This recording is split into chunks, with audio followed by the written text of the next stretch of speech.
नमस्कार प्यारे साथियों, मैं गार्गी सारस्वत एक बार फिर से आपका स्वागत करती हूं टारगेट विद अंकित के बड़ा सवाल सीरीज में, जहां आप और हम बात करते हैं समाज के उन मुद्दों पर जिनसे समाज को सभ्य बनाया जा सके, समाज को झकझोरा जा सके।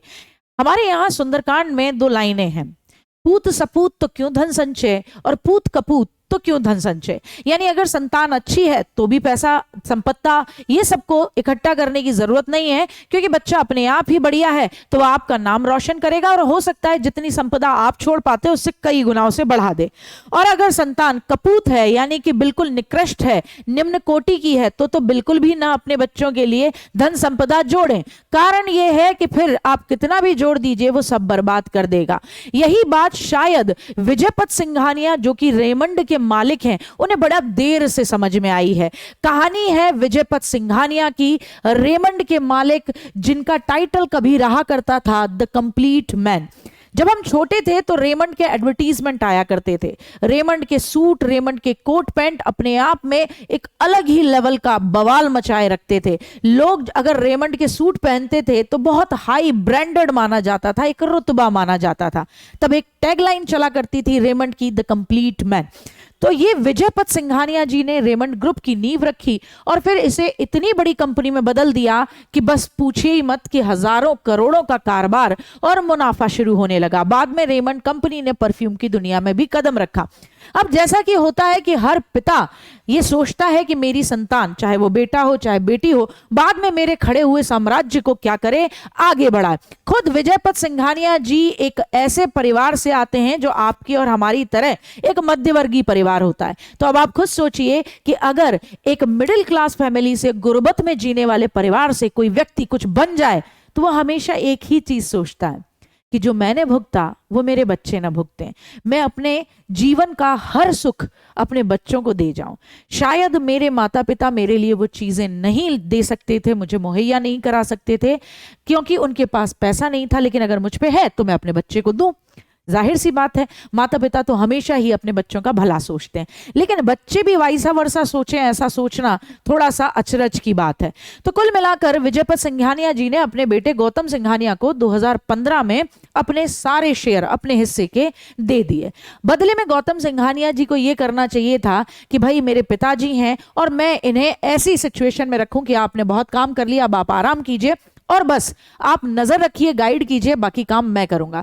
पर ये इतने नालायक सुपुत्र निकले, सुपुत्र नहीं कुपुत्र ही निकले, कि इन्होंने अपने पिताजी को घर से ही बाहर निकाल दिया। सोचिए, एक व्यक्ति जो 34 मंजिला जेके हाउस का मालिक रहा हो, आज वो किराए के घर पर रहता है। सोचिए, एक व्यक्ति जिसे एपीजे अब्दुल कलाम से पद्म भूषण मिला हो, आज उस व्यक्ति को उसका खुद का बेटा देख के मुंह मोड़ लेता है। तो बड़ा अचरज लगता है इस बात को देखकर। आज विजयपत सिंघानिया जी कोर्ट का दरवाजा खटखटा रहे हैं कि उन्हें कम से कम एक फ्लैट तो मिले, अपनी संपत्ति का हिस्सा मिले।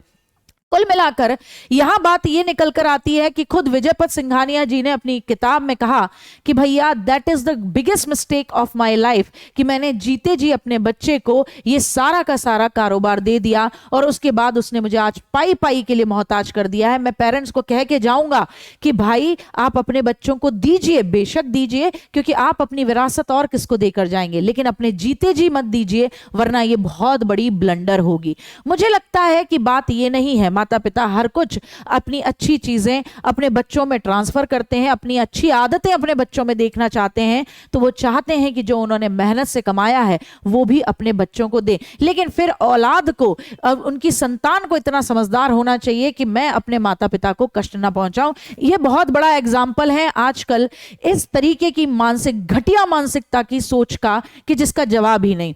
पिताजी के साथ तो मामला अलग था। इनकी खुद की पत्नी नवाज मोदी को भी इस इंसान ने खुद की दी हुई दिवाली की पार्टी में मेन गेट पर 3 घंटे रुकवाया। इसका वीडियो भी वायरल हुआ है।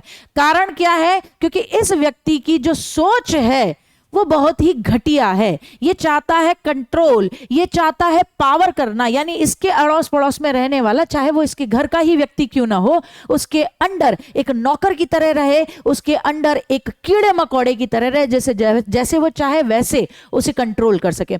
खुद इसने थोड़े दिनों पहले अपनी पत्नी से इस बात पर झगड़ा कर लिया, क्योंकि जिस रूम में वाइफ जिस वॉशरूम को यूज कर रही थी, उन बाकी अपने इतने बड़े मकान में इतने सारे वॉशरूम्स को छोड़कर इसे वही वाला वाला वॉशरूम यूज करना था।